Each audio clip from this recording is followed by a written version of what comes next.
What's the deal with Justin Fields, and who are we selling in Dynasty Fantasy Football Leagues? All this and more tonight on the In Between Fantasy Football Podcast. Cause I've been in tune, out of touch, coming off the bench, trying to shake the fun, check his stat line, see who's up, that over under hit too clutch. And I'm trying to avoid getting carried away with the jet sweep, sleeping on a trick play, predicting all of my moves like they seen every play. And so I'm running it back, head down, get out of my way. And it's for the law with only one thing to do. I guess I'll say a prayer and put it all on the line for you. What they don't know, something they haven't seen. I find a gap on the screen and hit them right in between. Yeah, I got it, and I got it. Just one thing to say, yeah, what they don't know, something they haven't seen. I'm off that mean Joe Green, it got me fading between. Yeah, I got it, and I got it. The In Between Fantasy Football Podcast.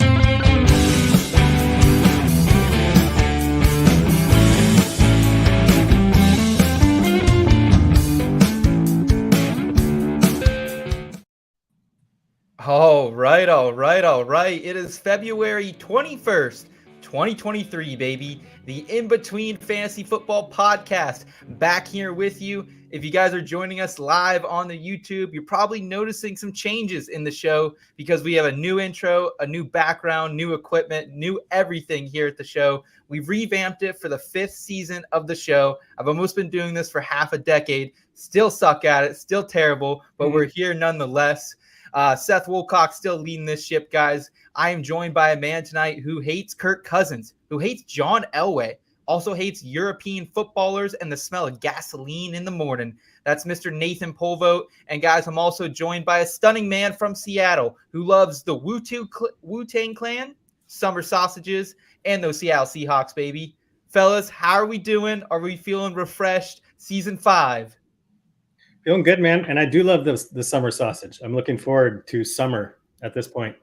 It's cold out. I kind of wish they'd build a dome over my house because I don't like the cold. And yeah, Seahawks, Wu-Tang Clan. You hit it on the head, man. That's me. Let's go. Nate, how are you doing today? Always hating Kirk Cousins up there. So in the vein of you hating me for hating all of these things, clearly, because you bring it up every week, you spelled John Elway wrong on the show sheet, Seth. I don't care. He doesn't. Well, you should take some pride in your grammar. If we're going to start pointing out grammar on the show sheet, then yeah, I don't think we'd have a show, boys. We'll add an hour to the pod. Yeah, absolutely. I am thankful, though, that you guys are here with us. I'm thankful for our guy Kyle in the back end, audio extraordinaire, in the intro, a little pissy in the intro, if I do say so myself. Kyle Scott, how you doing tonight, my friend? Why am I pissy? Oh, you were slamming in it there, man. You did not want to be on camera in that little clip we took. That's not how I remember that shooting day, but all right. I'm doing great today. I'm not feeling pissy at all. I've never been feeling pissy, to be honest, but I'm excited. It's going to be a great day for IBT. It's going to be we got a lot ahead of us. Absolutely. We are packed and loaded tonight on the show. I appreciate you being here with us, Kyle, as well as Nate and Scott. Tonight, we're going to talk some of the NFL rumors. How do they affect fantasy football value right now?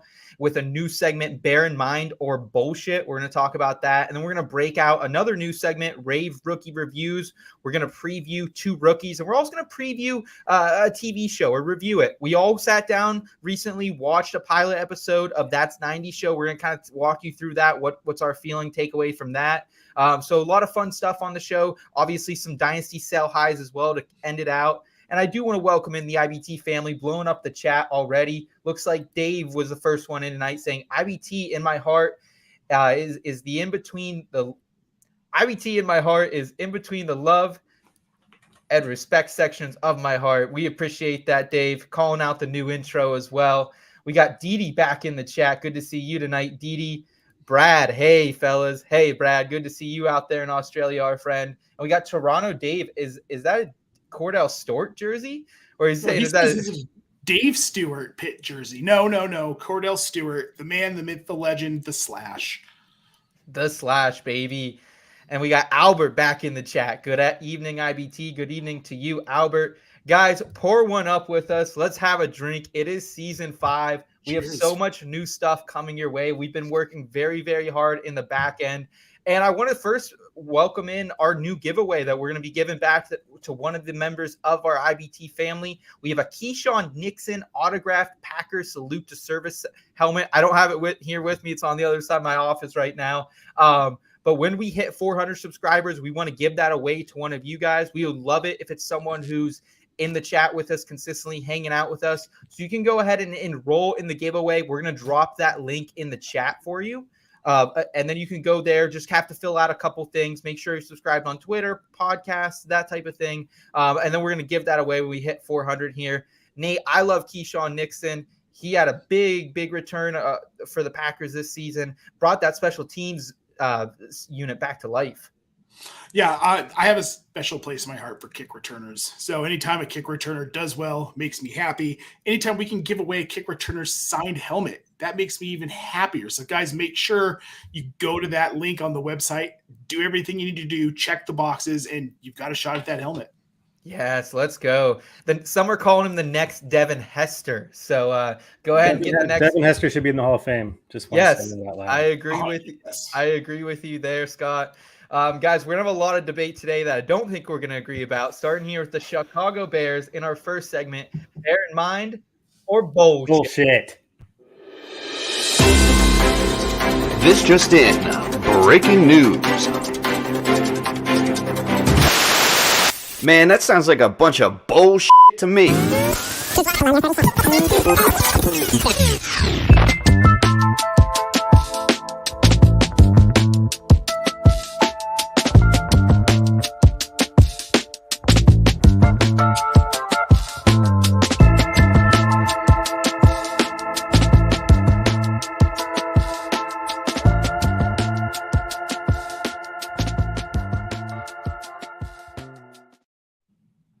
Welcome to Bear in Mind or Bullshit, guys. This is the segment where we tell you, should we be taking some of these NFL reports seriously and consider weighing them in our fantasy football value, or are they bullshit?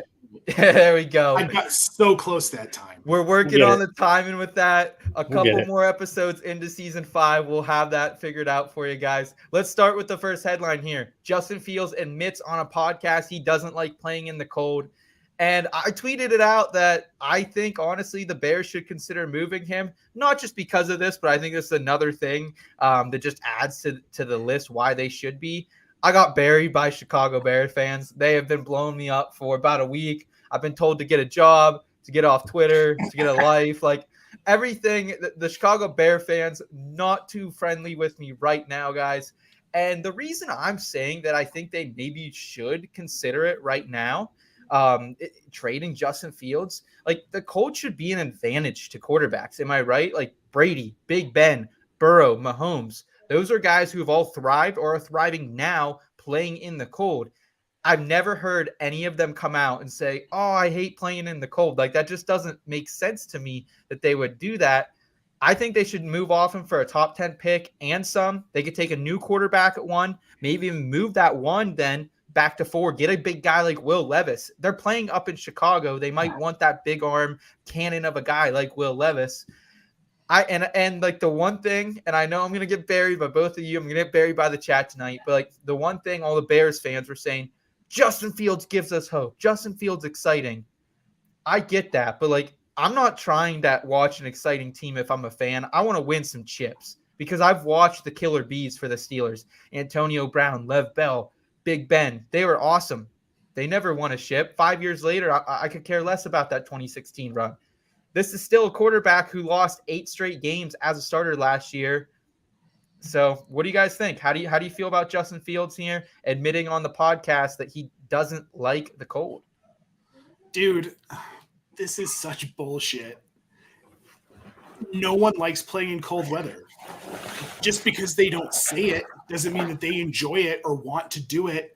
Of course, Justin Fields wants a dome in Chicago. If he can not have to play in the snow and that bitter, bitter cold with those winds coming off of the lake, like, let's be real here. No one enjoys it. Justin Fields just had the balls to say it. It doesn't change how I feel about him in Chicago. Anyone who thinks that they should trade Justin Fields is crazy. You're crazy. Okay. You're talking about – okay. You got to reset the market here, Nate, because at the end of the day, you're going to have to pay Justin Fields in 2 more years if you believe he's the guy. Similar situation to what we're seeing with Lamar Jackson right now. I'm 60-40 on if Justin Fields can be a passer in this league. We haven't seen it. I mean, that's banking on if they decide to reset the clock now with a new rookie contract. By the way, I put my coat on because I'm cold, and I'm okay admitting that I don't like it's cold. I mean, that's assuming whoever they trade for. I mean, you know, if they were to the scenario I've seen is trading Justin Fields and picking Bryce Young at number 1 overall. Okay. But Will Levis, I mean, if you want to take a step back, sure, I guess. What has Justin Fields done in the passing game though? They lost. Like, let's not say they're taking a step back. They're already the number 1 pick in the draft. A QB stat. He was one of the only things they had going for him. They have an atrocious offensive line. He was getting killed out there. And first of all, as far as whether this particular statement has any bearing on anything, fantasy or NFL wise, absolutely not. I mean, yet those guys all thrived in the cold. They used it to their advantage, but that doesn't mean they all loved it. Not liking playing in the cold. I mean, honestly, the fact that he admitted he doesn't like it and still goes out and gets his ass kicked in the cold shows that he's tougher. You know what I mean? It shows his toughness. It doesn't take away from anything, in my opinion. Now, as far as the separate conversation that has nothing to do with that, as far as, should they trade him? I don't think so. I don't think so at all. I think you're restarting the clock and hoping another completely unknown and unproven player comes in and wait for that player to develop over the next few years. You're kicking the can down the road. I think have more confidence in Justin Fields. I guess just looking around, the issue I have is the one argument everyone's making for him. And we do have some thoughts in the chat I want to get to too. And Brad's saying that trading Fields for Levis is like trading a Ferrari for a secondhand car that has do that. Will Levis has some upside, whether we want to admit it or not, Brad. And then Dave's saying that he's indifferent to the subject of trading Fields. Brad, some more defense from him. He loves him, calling him a future MVP. Look, I get it. But my concern here is what if he doesn't develop as a passer? Lamar Jackson's only come so far as a passer. And I could argue that Justin Fields' weapons at the end of the year were not that much worse or better than other teams. The Giants pass catchers, I would much rather have Chase Claypool, Darnell Mooney, and your guys' love of Cole Kmet than the Giants pass catchers. And Saints, I could probably argue outside of Chris Olave after they lost Michael Thomas, didn't have anything either. So I don't know. But that's 2 teams out of 32. Texans, we could name the Texans. I made Brandon Cooks. That's 3. I mean, the Bears' offensive weapons outside of Justin Fields was in the bottom 5. Just because there were 4 teams worse doesn't mean that he should have done better because he had good weapons. And they're going to add weapons, I believe, in the draft and in free agency. Nate, how do you feel about it coming out of here? Because obviously, I kind of pointed out the weapons thing. Scott saying they're still bottom 4 in weapons, but at the end of the day, the Giants, they were able to make the playoffs under Brian Dable and that guy, Danny Dimes. Dimes is more established than Fields is at this point in his career. Fair? Correct? Yeah. Dimes is now 4 seasons in. Fields is 2 seasons in. Dimes has an organization that has attempted to build around him, that have put parts in place for him to succeed. Fields didn't have an that offensive line and Saquon Barkley. That's what they've given him. And he's done well with mediocre receivers, but he's had a good offensive line. Justin Fields hasn't had that. It starts with the offensive line, though, man. Justin Fields hasn't had that. That's where it starts for a young quarterback. So, Seth, to be fair, everyone shit on me last season. I was like, sure, Hurts is a phenomenal rushing quarterback, but can he take that next step to being an elite passer, or at least an adequate passing quarterback? His 2021 season stats aren't that different from Justin Fields' 2022 season, man. The volume's a little bit lower. I think he had a 1% more. His passing percentage, completion percentage was 1% better than Fields was this past season. But what Fields did that Hurts didn't do was he ran for 1,000 yards. And if Justin Fields can step up his game as a passer, which I think we all know is possible, We know it's there. We've seen those times of accuracy when he has a little bit more time in the pocket. He's more comfortable in situations. They have almost $100 million in cap room. They're going to get one of these big name wide receivers that's on the trading block. They're going to do something in the draft to get one of these big name wide receivers. They're going to put parts around Justin Fields. Their defense was getting better last season. I'm not saying that Chicago is going to be a team that is like even sniffing the playoffs, but there's going to be a marked difference between Fields in 2021 or 2022 into 2023. I think it's going to be a similar jump, the jump that we saw Hurts take. I've just never seen Justin Fields that gifted as a passer. Like I saw it at times with Jalen Hurts in his profile from his college days. I saw it early in the pros. What are you talking about? We saw it from Justin Fields this season. He made some incredible throws. He was never comfortable enough to make those throws consistently. That could very well change if they just get him some parts. All they have to do is he needs an AJ Brown. They need to go out. They need to get Chris Godwin, Mike Evans, maybe DeAndre Hopkins. These are guys we know are on the trading block. They need to get one of those veteran receivers. I think it'll change the way everyone talks about Justin Fields, even people who love him. And I think, there are not many QBs in this league that if you put them in behind that Bears center the last 2 years are going to have much success. I think, Fields has some improving to do, but I agree with Nate with the Jalen Hurts comparison. I was in the same boat. I was like, his rushing ability is unquestioned, but can he make it make the leap as a passer? And Jalen Hurts did.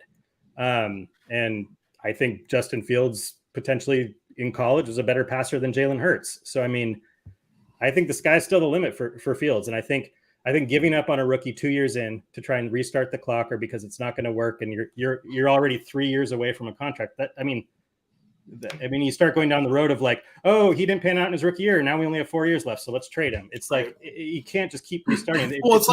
It sounds more like a dynasty startup conversation than the actual NFL. Sure. And what if the Eagles had given up on Jalen Hurts after last season? What if they were like, you know what? He's close, but he's not there. But Jalen Hurts got his team to the playoffs. Like, that's the thing. Jalen Hurts got his team to the playoffs in his second year. With a better team. All right. Well, better weapons, better offensive line, better defense. Like if Justin Fields had that, we'd be having a different conversation. And if you take out week 18, you go by points per game. Fields was the QB5 with that crappy team. He was electric for fantasy. Start. I'm not saying he wasn't, but I know. I just wanted to make sure. Throw in there that he was a freaking league winner in fantasy. He's also a 60% completion passer. Like that's where he is right now. So that's the next step we need to see. Sean Elway was at 58% career, I think. I am going to bear this in mind in my fantasy rankings, in my projections coming up. You guys are not going to. I wouldn't be shocked if Justin Fields is traded here within the next three weeks to 2 months. Maybe I'm completely off base. That's where I'm going to stand on this. I was off on the kid early in his career. I could be left standing again, without Justin Fields and a lit quarterback next year. If they trade back a little bit and pill up and go with Levis, I'm going to post a lot of laughing GIFs on Twitter for the Chicago Bears. Hey, that's no. Next headline. Let's move forward. The Cowboys reportedly intrigued by Ohio State star quarterback C.J. Stroud, according to Mike Fisher of Sports Illustrated. Listen, Mike Fisher has covered this team for a very long time. He was the same one who pointed out, hey, they might be interested in CeeDee Lamb. They might be interested in Dallas Goedert. These players that they were interested in. He normally has a pretty good nose for this stuff. Nate, is this bullshit, or is this something to bear in mind here that possibly like Dak Prescott could be on the move? Is that something that you're actually considering? No, this is bullshit. Jerry Jones does this every year. He's like your nosy aunt at Christmas that likes to spread gossip and she just wants the reaction of people. She wants to, oh my goodness. And that's what Jerry Jones is looking for. He wants that from the media because now everybody's like, so now wait a minute. Are they not sold on Dak Prescott?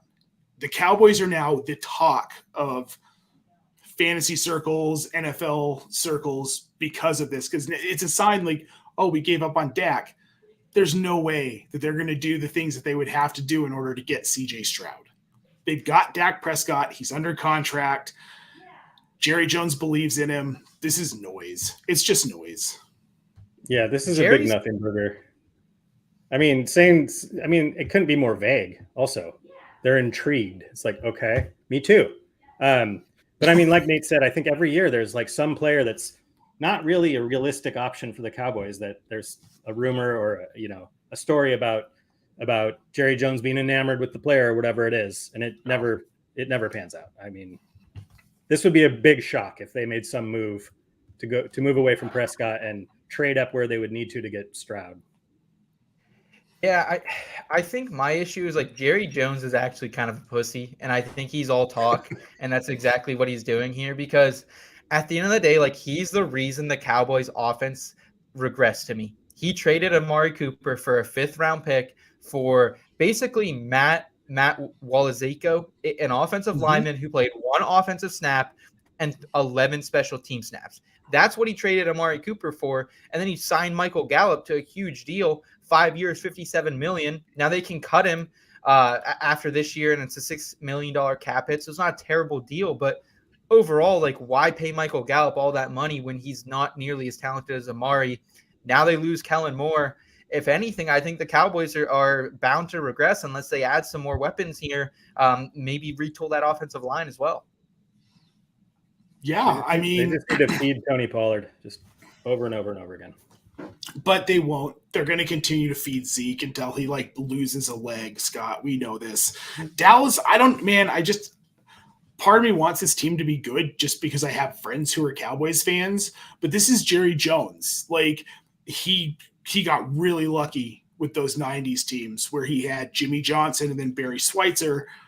How he managed to put those teams together, I'm not sure. I just read a report the other day that Emmitt Smith tried to go to Miami, but Shula couldn't pay him when he was a restricted free agent.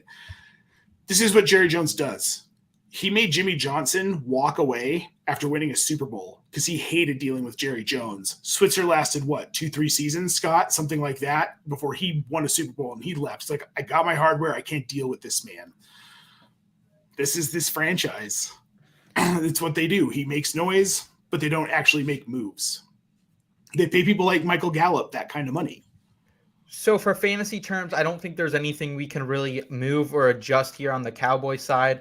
Just be ready to be flexible. If you have any Cowboys players rosters is my best advice, because we could see some movement here. Obviously, CeeDee Lamb, he's going to be strapped into that number 1 role. Zeke will probably be back. He's going to renegotiate his deal.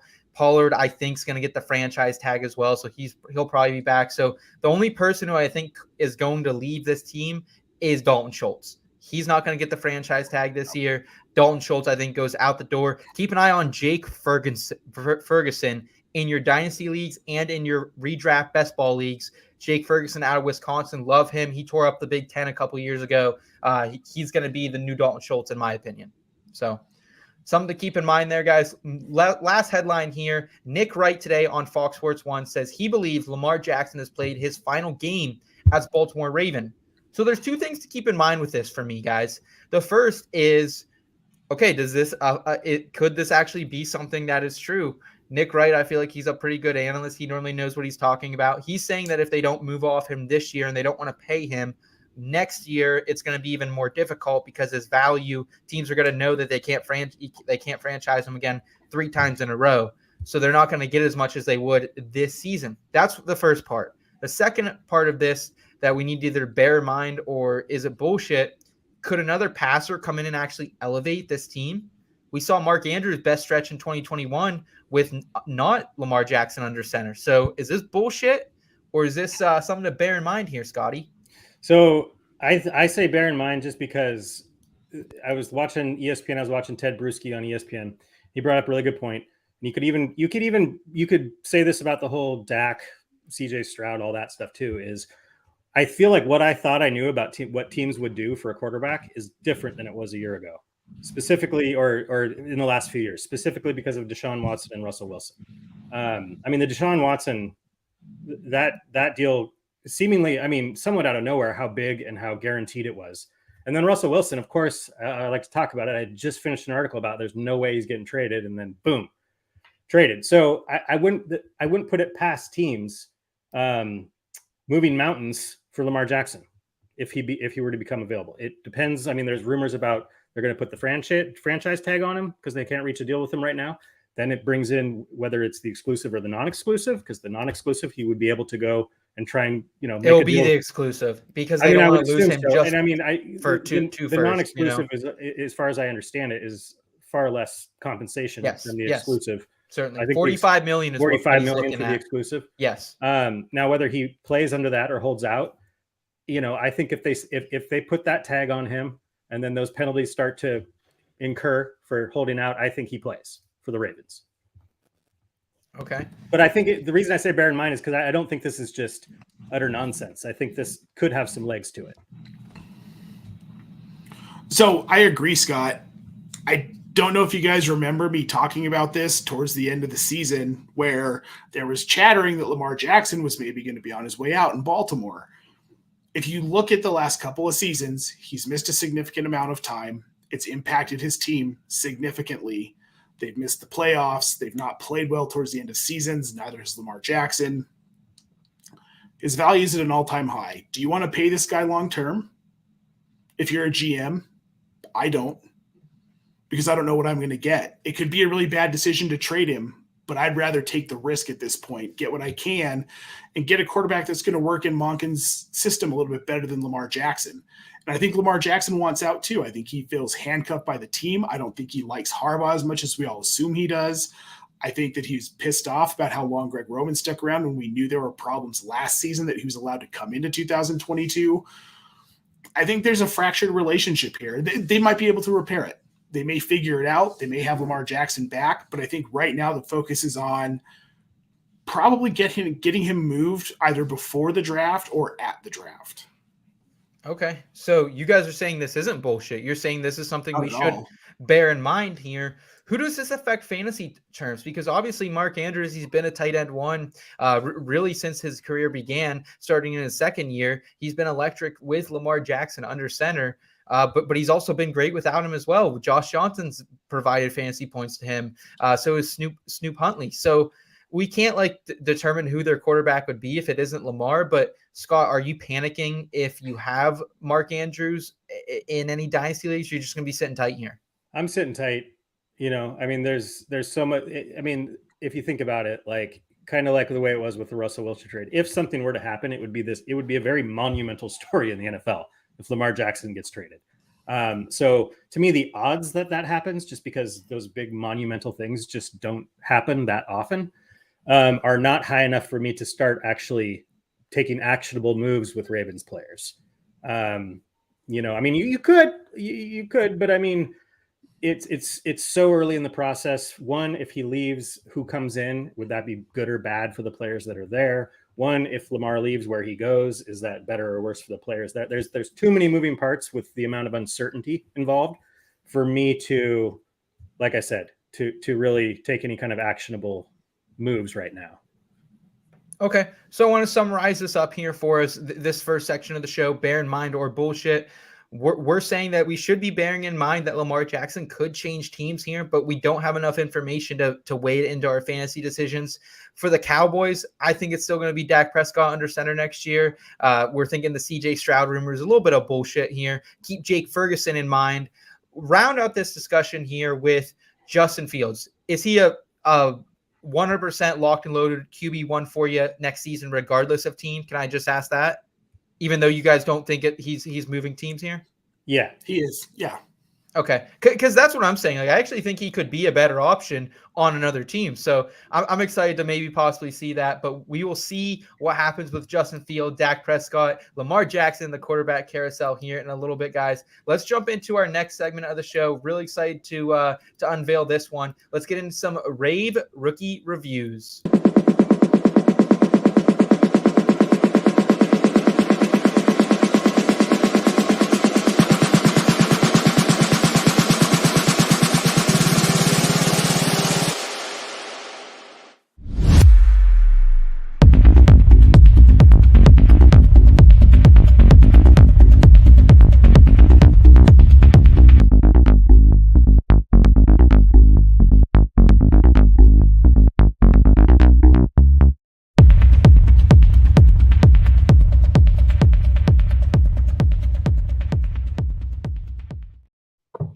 Dude, that drop is awesome. I appreciate it. really, really good. That is our guy, Nate Miller, who does all the music here. Ism, you can find him on all streaming platforms. I'm the guy now cranking out the videos in the back end, so I appreciate it. We tried to throw a little something fun together. So Rave Rookie Reviews, what this is here in IBT Media, if you guys are new to the channel, what we do is we combine feel-good lifestyle advice with fantasy sports analysis. So we're gonna introduce some of our reviews that we're doing, the rookie profiles that we're doing over on the site. And then we're going to talk about some pop culture item. We're all going to review it every single week when we do these. Sometimes it'll be an album. Sometimes it will be a movie. Sometimes it'll be a TV show. So we're going to start with the rookie reviews. And again, you guys can find all these. There's a link in the description of this YouTube show. I'll make sure to link it in the audio version of the podcast as well, where you can go read some of these rookie reviews. Nate, the first one was Jordan Addison that we reviewed. And obviously we know this guy. He was excellent with Kenny Pickett last season, had a really good season again with Caleb Williams and USC, but regressed a little bit. Where do you see him ending up in terms of fantasy football? Can he impact teams right away here in year one? What was your overall takeaway from Jordan Addison? Please take it away, Nate. So was the 2022 season and the less volume a little bit concerning? To me, not really, because he went from Pitt, which is, I mean, they're a Division I team, but their competition isn't what USC faces in the Pac-12 every season. He was on a more talented receiving core. He saw less work, but he was still really efficient with that work, and he won a Blitnikoff Award in 2021. He was the nation's best wide receiver. And if you watch the film, like, you can see why. He's really shifty. He's athletic. He's quick-footed.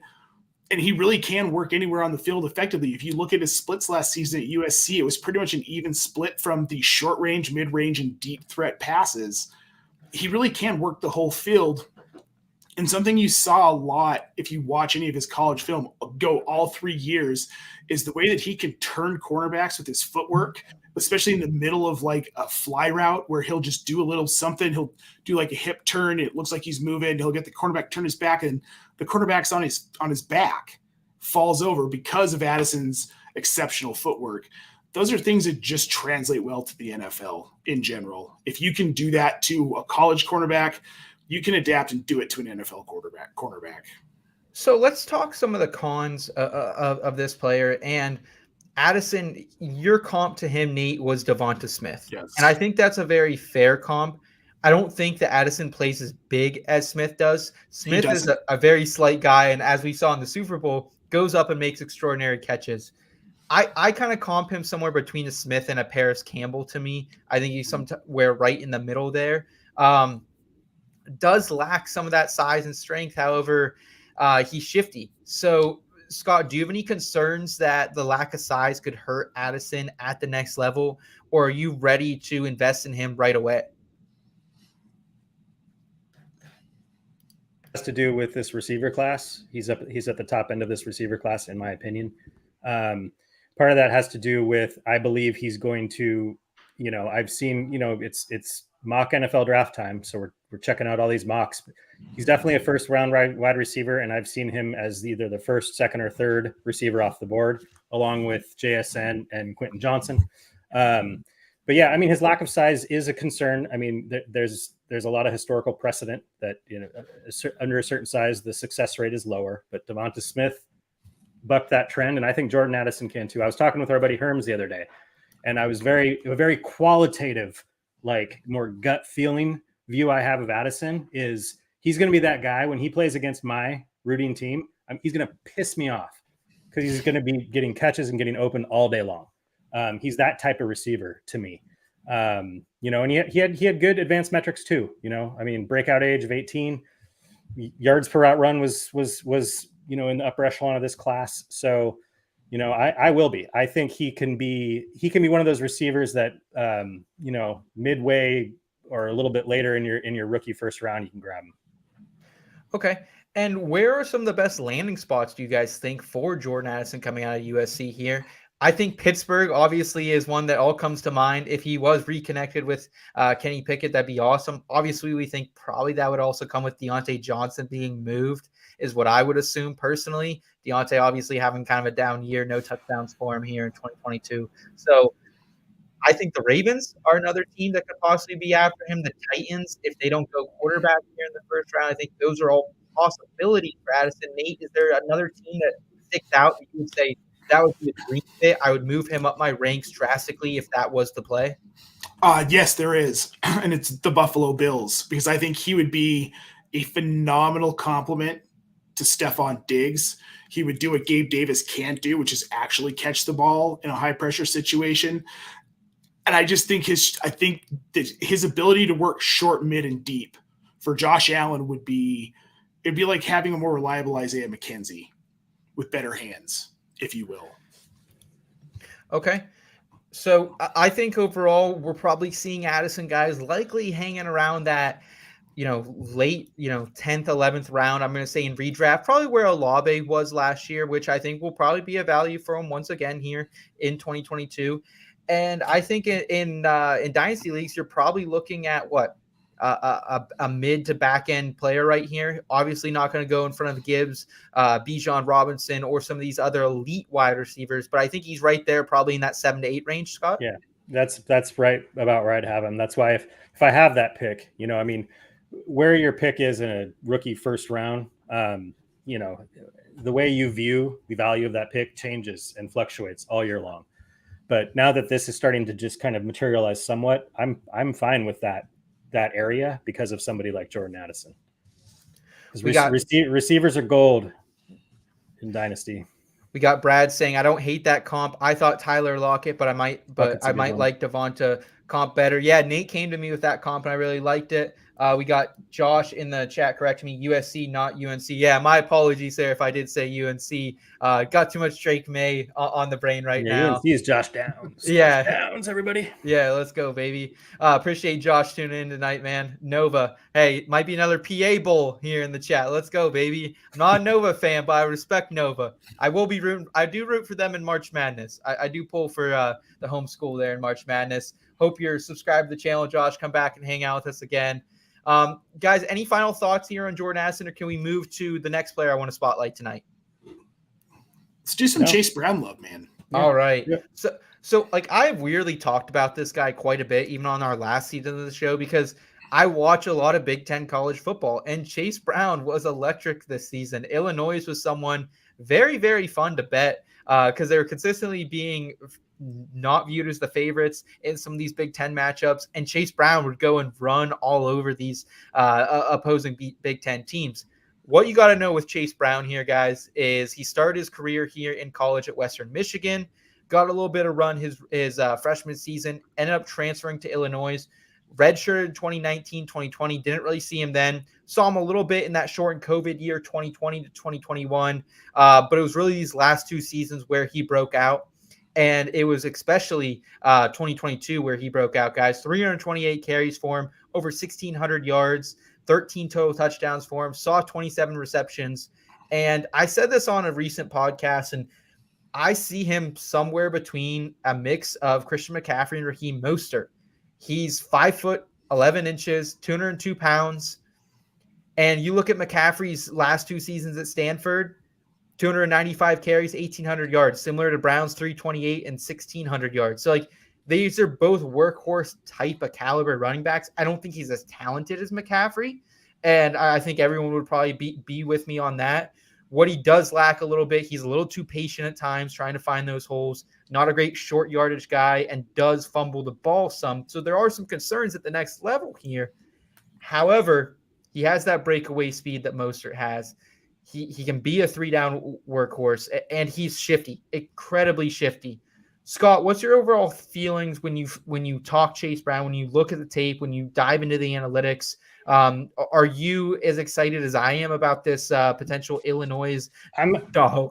I'm excited for him as a sleeper in this class. I think, there's a group of players at each position where is he invited to the combine?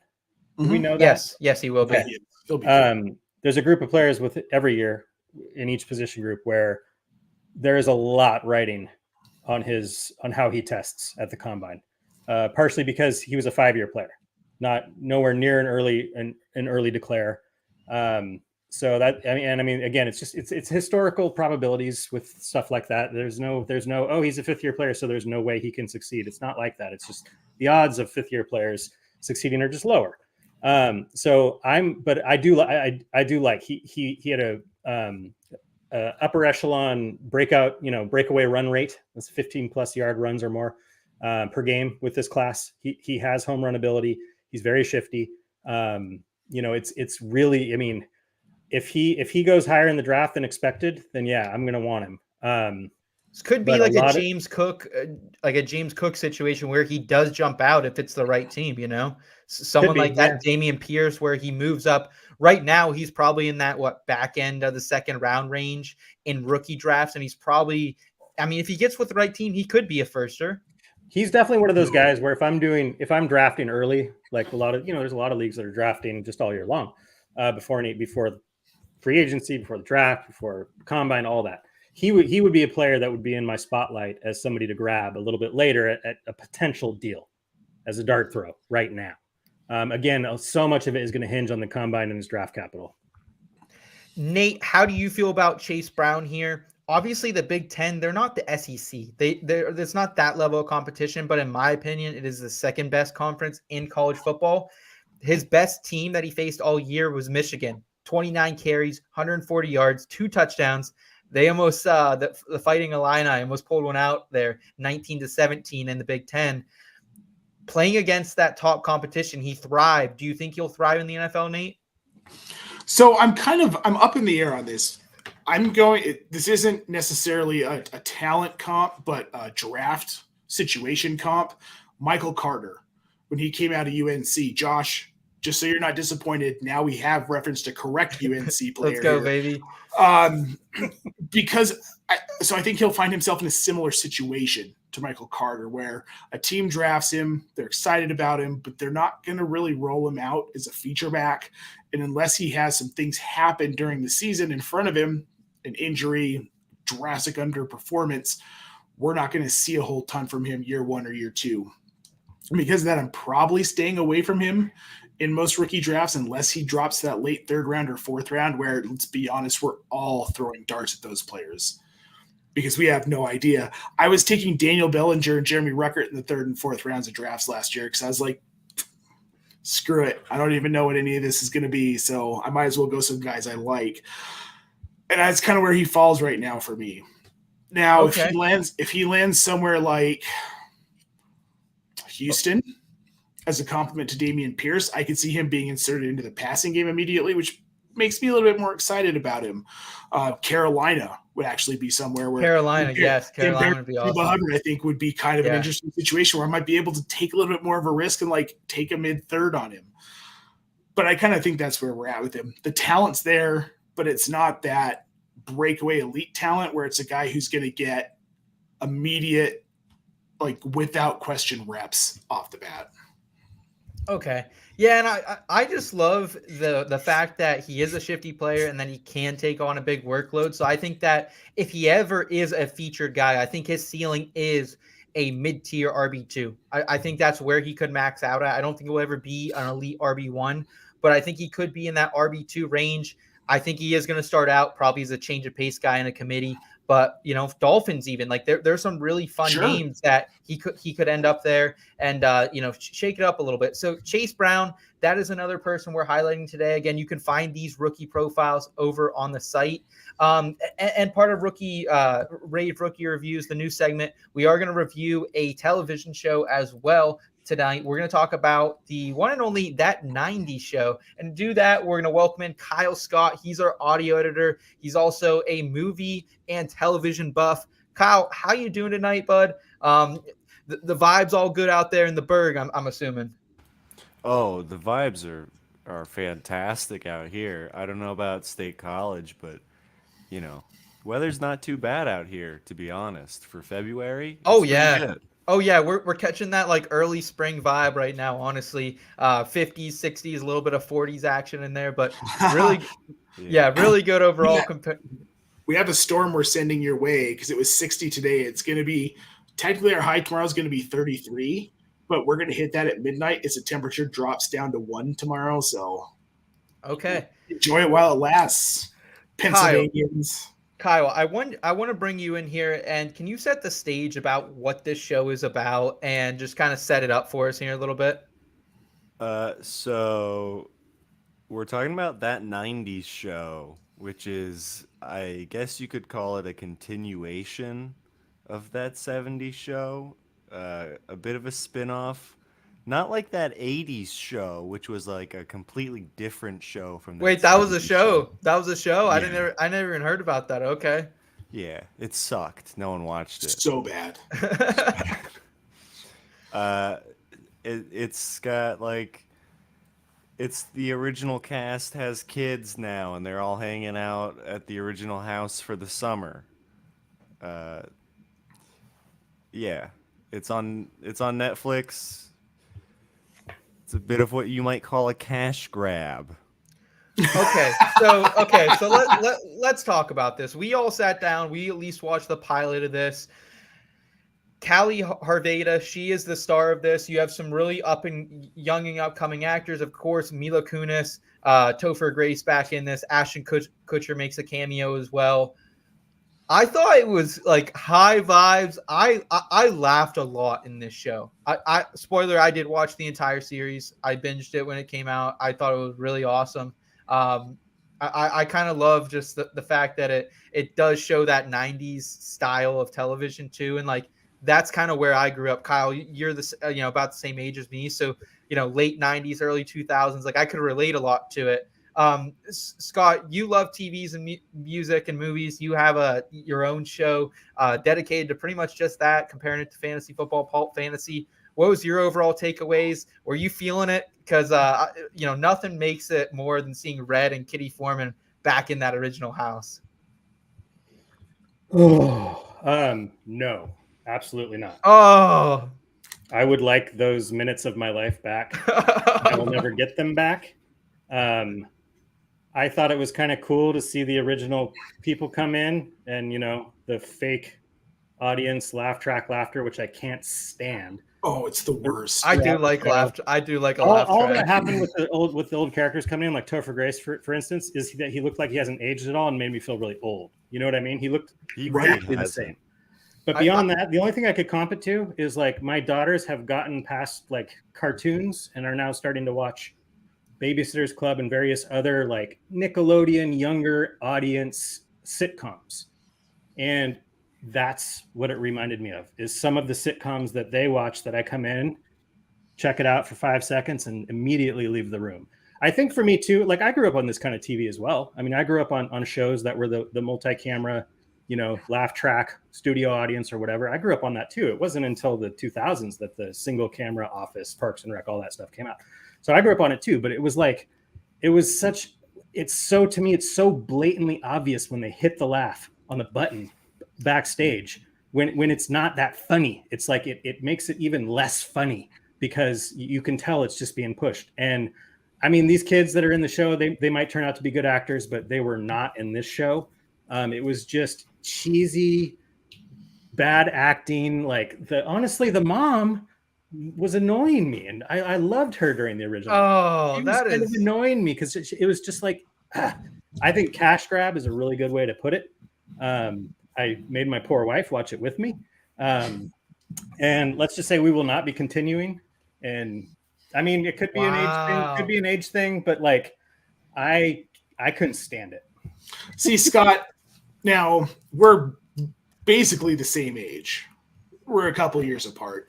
We grew up in the same era. So like this 90s show, I was personally like Jen and I were both super excited for it. It's like, okay, this is like our era of like, this is when we were growing up, like similar age to the kids on this show. It's going to be really cool to kind of see it like relived through this lens with the original cast of that 70s show. And then it was just like weirdly awkward. It was like, oh, I'm not going to stop watching this. I thought that was some of the fun of it. That was some of the fun of it. It's like, but it wasn't a good awkward. It was like, is this show going to, what are they doing? Because I'll tell you what turned me off the most was the basement scenes with the kids being so similar to that 70s show 20 years later in a basement that looks exactly the same. I love it. I love that. I live in this weird world where TV needs to be at least somewhat plausibly believable. Like there has to be some, unless it's like straight up like John Wick or like That's straight up plausible. fiction. How is that not plausible? Well, Seth, most people don't keep their basement the exact same for 20 years after their kids have moved but out. Red and they're old. They're old people. So it's like I don't know, man. It was too hard. And we watched the first episode. We'll watch the second one because we give every show 2 chances. Nah, you don't got to do it with this show. We do. Scott, we You do can it for break your every rule for this show. We won't. We'll watch one more. But like, I couldn't and it didn't like. I was hoping for some like Nirvana or something. Kyle, throw that bone. Come on, Kyle. You're a little younger. You're my age. So do you think it's these old heads just aren't getting today's television, or am I completely off base here, Jim? Seth, you might be alone on this one, man. I watched the first 2 episodes, and I watched it with Elliot, and after the second episode was over, I said, "Hey, do you want to watch the next episode?" And he was like, "No." So we didn't watch the next episode. I thought the second episode was actually even better because it was really nostalgic. I love the kids, smoking weed, lighting up in the basement, the whole circle thing, drinking beers on a water tower. I think that's dope. That's kind of almost what my teenage years were like. So see, that's the thing. I don't mind. I like what they're doing is fine. It's just the way the show is presented and the acting. It's like I don't know. And I mean, that's the thing is I haven't watched sitcoms like this in quite a while. We kind of cycle through the same reruns of the same shows over and over again. But I mean, I get a vibe from a show pretty quickly. And my vibe was like, oh God. I will throw back to you, Kyle, to kind of close this out for us. I will say though, I don't watch a lot of TV, honestly, because like football and NASCAR and sports take a lot of our time. And I laughed more from this show than any show I can say I've watched in a very long time, other than my first early watches of Letterkenny. Like that's probably the only other show I can compare that I laugh this much. So I love it. We're 3 versus 1. Kyle, any final thoughts here on That's 90 show that the listeners should know about? I agreed with Scott when he mentioned like Disney Channel sitcoms. I got that vibe too. It kind of seemed like that 70s show ran through a filter, and then like I don't know. Also, the kids seemed really young. The kids do seem a lot younger than the original cast, and it was kind of weird. It was like, why are these 13-year-olds getting high in the basement? Yeah, but to be fair, if you remember the first one, they were like 13. They were pretty young. They were like 15, bro. They were like at least 15, Same 16. difference. It's different. It's wildly visually different. a lot different. I think also this was actually one that the kids were casted around their age. The lead girl, the daughter, she actually looks her age. Like I don't know exactly how old she is, but she appears to be 15 or 14 what she plays in the show. And I don't think Topher Grace was as young as he was when he was portrayed as as Eric in that show. So we're gonna close the door here on Rave Rookie Reviews. I'm giving this a 9 out of 10. Do you guys have a score you want to throw out here for That's 90 show? It would have gotten like a 5 out of 10 if it wasn't for that stupid laugh track. So it gets a 4 out of 10. Is this between 1 and 10 or 0 and 10? 1 and 10. 1. Kyle? Like a 3.5. Okay. Yeah, what's with the laugh track? They claim that they're telling us every single thing that is said by every single character is funny, and we're telling you that because we're making I have a strong dislike for laugh tracks. Big beef with laugh tracks here. Well, guys, I appreciate you sitting through it nonetheless, doing your homework for us over here. If anyone in the audience has something that they want us to review, whether it's a new show, a movie, whatever, let us know recommendations. We'd love to take them. We want to be watching what you guys are watching. So let us know. Just so you know, no Creed and no Nickelback. Yes, Because please. there was almost a mutiny today when Seth tried to make us listen to a Creed album instead of watching. I'm that telling you right Dynasty now, show. Seth, if that had been the assignment, I would not have done it. So we at least stepped up from the Creed album then, huh? Yeah. It was more tolerable than that. Yes. All right, well, we'll save the Creed album review for a week you guys aren't on the show then. That's Okay. what we're going to do. Perfect. Guys, let's go Thank ahead you and for move forward here. Let's close out the show with some Back in the Day.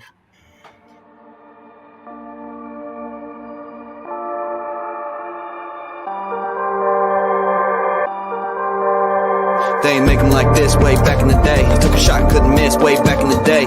Couldn't predict how it could all change. Don't you ever forget how far we came. How far we came. Never forget how far we came.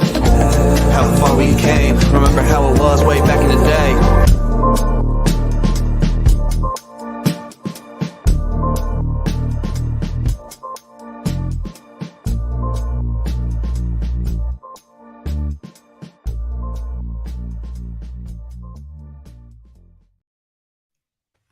Man, I love that drop too. That's a good one right there. Back in the day, guys, we're going to be comparing current Dynasty sell high opportunities to a few years ago back in the past, trying to just get you guys ahead of it all here because we don't want you to end up in a situation where you're left holding the bag because that's what happens in a lot of Dynasty leagues. You hold on to these aging veterans and it doesn't always work out so well. So Scott, I want to throw it to you here first. Do you have a back in the day that we can learn from and who we should possibly be selling here as we get into the 2023 NFL offseason, my friend? So for me, I mean, my current player could be a little too late, but it's somebody who we have loved on the show, and that's Lenny Fournette, playoff Lenny.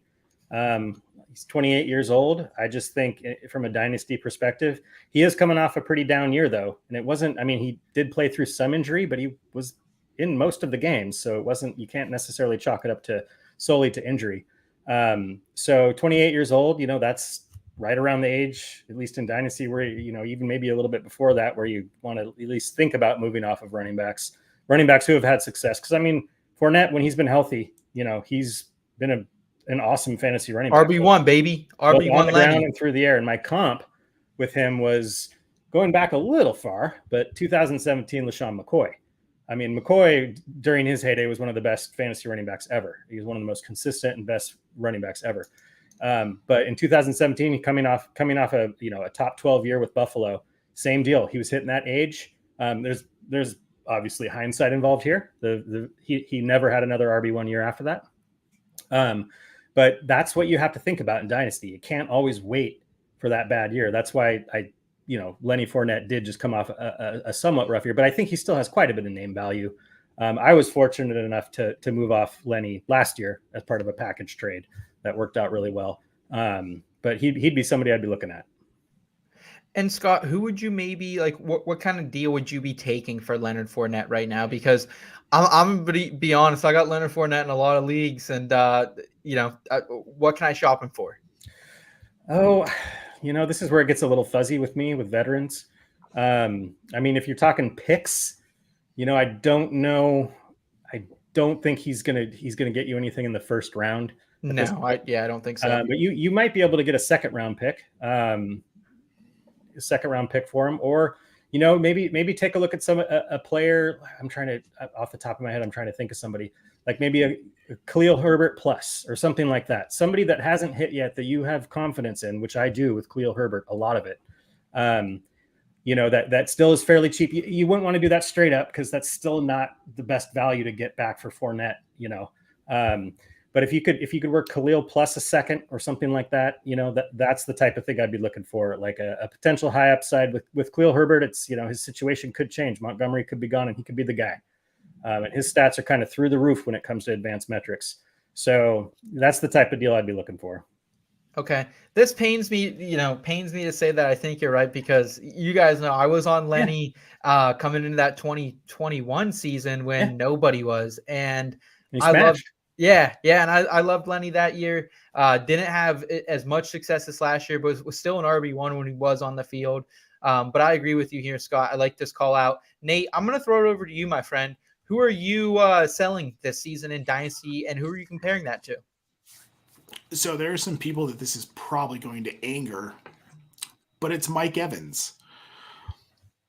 I love Mike Evans, but we are looking at 9 consecutive seasons of 100+ targets. That's a lot of work for a dude who's going to be heading into his 30s soon. My comparison is 2020 Julio. It's Jameis Jones. So I know a lot of people aren't going to like this, but there was a similar arc for Julio where in his first 7 of his first 9 seasons, he saw 100+ targets. Now, the 2 seasons he didn't see 100 targets or more was his rookie season, and he had 95, but that was only 13 games. And then in 2013, he had 60 targets in 5 games. He only played in 5 games. He was on pace for over 200 targets that season if he had stayed healthy. Mike Evans has been a workhorse in Tampa Bay, obviously. And nobody saw it coming with Julio because he was a PPR wide receiver 3 in 2019. He had a massive season. There were no indications that he was going to fall off a shelf, but then in 2020, he did. He went from having consistent top-tier wide receiver seasons to, in 2021, he was a wide receiver 93. And in 2022, he was the wide receiver 96. Julio, that is, right? Yes. Yes. Yeah, it's interesting here because I don't think it will be such a cliff. I think Mike Evans is such a staple there, but he is taking that wear and tear, and we even saw it. Like, he wasn't a great fantasy football asset this past year. He burned a lot of people because we didn't play him towards the end of the season because he was so bad. Then he goes off in, week 17 and burns a lot of people that way as well. I thought he would have double-digit touchdowns. I had him projected for 13 touchdowns. Scott, I think you were in that range as well. And it just fell apart for Mike Evans. And maybe he could get back on track if they bring in a Jimmy Garoppolo, if they target a Derek Carr, Baker Mayfield, maybe. But at the end of the day, like, those options don't inspire me. I think Mike Evans' best days are behind him. Would you agree with that, Scott? I think so. And I mean, we had every reason to project him double-digit touchdowns. He had 14 and 13 the 2 years prior once Brady joined. He was one of the guys that, after his first double-digit touchdown year, I wrote about him because I was like, I don't know if this touchdown rate is sustainable. And then he did it again, but now we're seeing the other side of that. And I was somebody on Twitter today was in a thread with our friend Dave Kluge talking about, and also Mike Evans had the most receptions he's ever had this year, and he had above 1,000 yards again, and Brady threw it 1,000,000 times again. So the context we were all hoping for, targets, receptions, his touchdowns plummeted to 6. I mean, honestly, if you take out his week 17 where he scored like 5,000 points, his fantasy season was a complete bust. Especially wide receiver 17. Too. Yeah, and that's, and I mean, I can't say, if you take out the long play, blah blah blah, but that week 17, because I made these charts that show weekly fantasy points just to see what it looks like, and it's just like this straight line of crap, and then there's one giant line at the end. That's it. That's what it was for Mike Evans. So I agree. I think, and with his age, and depending on what they do at quarterback in Tampa Bay, I think you can still get quite a bit from Mike Evans too.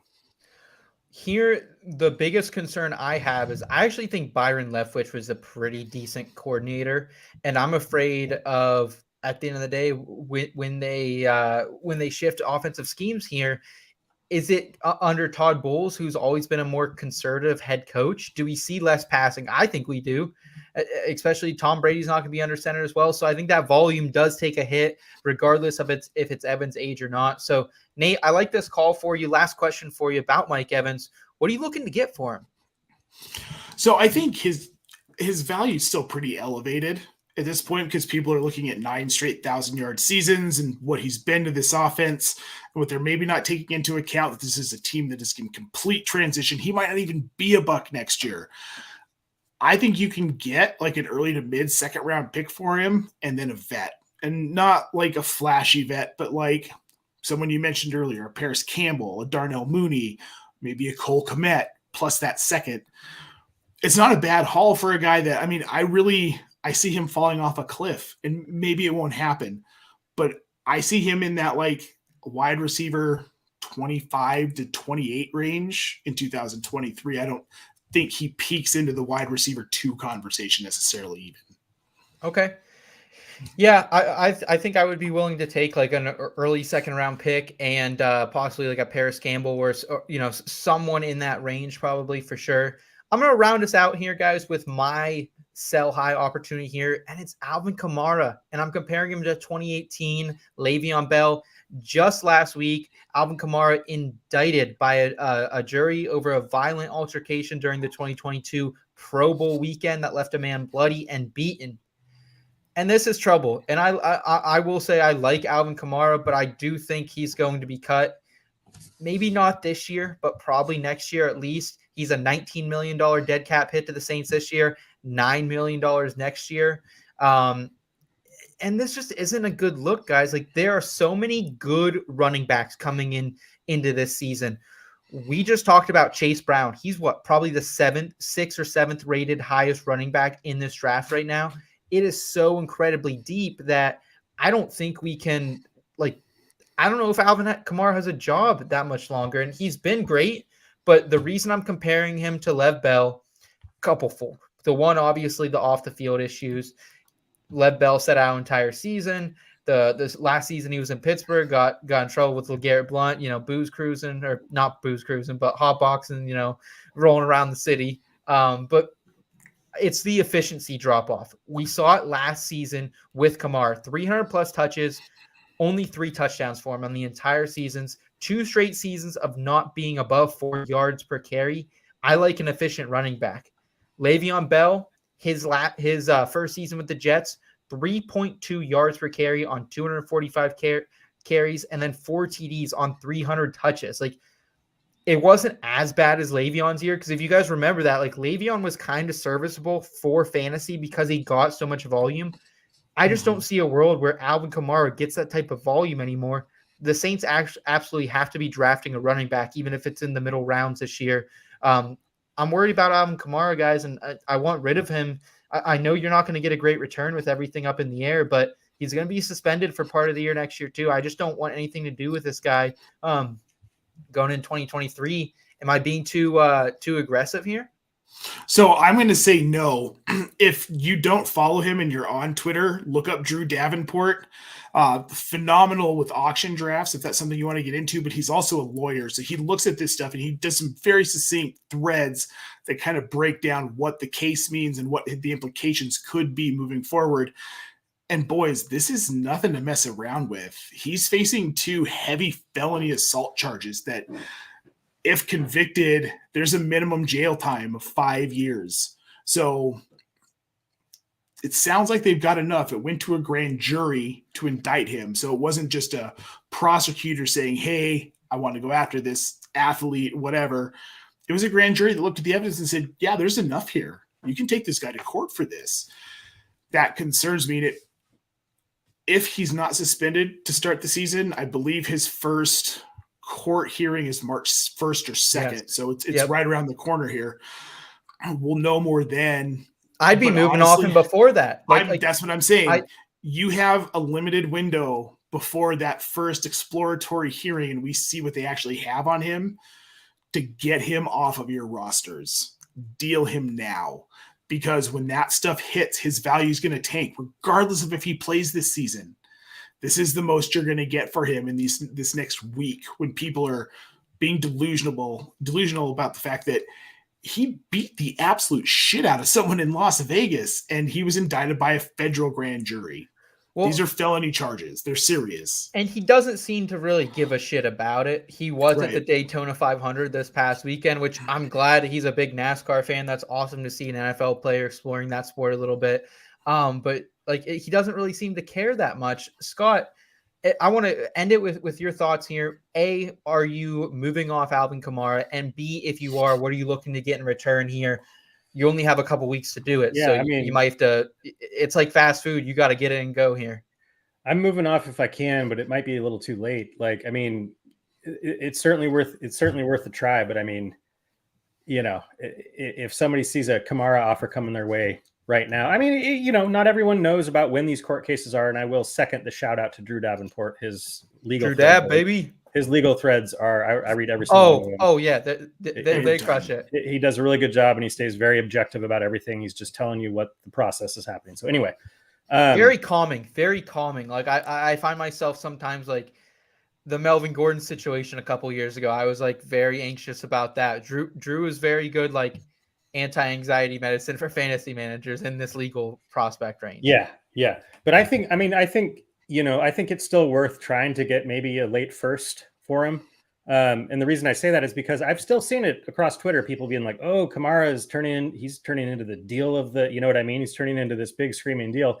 And I think people are just kind of looking at it, just assuming he's not going to get suspended, or, you know what I mean? Like, that's not going to happen. Just looking at it more about like, oh, he's being faded because he had an off year, not because he's looking at being suspended. I mean, his court proceedings were already delayed months and months, which is what allowed him to play in 2022. But that's not the case now, unless it gets delayed again.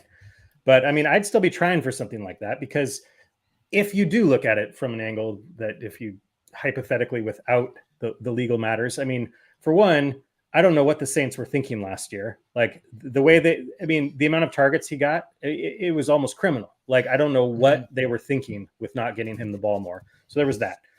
Two, I think he operates better with a Mark Ingram type in that backfield. And so what I'm kind of laying the groundwork for is if he were to play all of 2023, and let's just say, his alleged, still got to use the word alleged. Let's just say he's cleared. And there's no suspension or whatever. Yeah, we don't need a lawsuit over here at the IVT podcast. Yeah, that might take us down, boys. I still do have hope he can bounce back. If like the idea I had is potentially maybe if they brought in like a David Montgomery, a guy who can be kind of more the early down guy who has some receiving chops like a Mark Ingram, and Kamara could, that's all just hypothetical ideal world type stuff. So, but based on all that, I do think you can still potentially move him, but you are running out of time. Well said, guys. So to kind of recap here, if you have Mike Evans, consider moving off of him. Nate's saying, an early second round pick with a veteran. Alvin Kamara here, I think it's going to be tricky what you can get right now, but I think, just see what your team needs, try to build a little bit of depth. I don't think you're going to get a star for him anymore, but I definitely think you could build a couple draft picks up, possibly get some other younger players in return. And then Scott, of course, you highlighted as well. Leonard Fournette should be traded as well. Try to see what you can get from him, maybe a second round pick. But that's going to about do it for us tonight, guys, on the In Between Fantasy Football podcast. I want to shout out Toronto Dave here in the chat. Appreciate him being so active tonight. Brad, everyone else adding their thoughts, man. I was going through some recent footage from one of our recent events. I couldn't sneak it into the theme song, but I had a clip of Toronto Dave saying IVT. I'm going to use it for something in the future. Nice. So yeah, I almost snuck it in there, but ran out of a little bit of time there. So, but appreciate everyone, man. Seriously, it's a lot of fun here. Fun kind of upgrading everything. Nate's got the podcast logo behind him, right in front of the podcast logo. So love seeing that. Appreciate Kyle on the back end holding it down. And guys, we'll be back next week. We'll figure out a little more. We're going to talk Combine next week. I'm sure who can be the guys who are going to move up, move down from the NFL Combine. So we'll keep plugged in. Subscribe to the channel if you guys aren't already. And we'll be back next Tuesday. Until then, guys, keep it in between.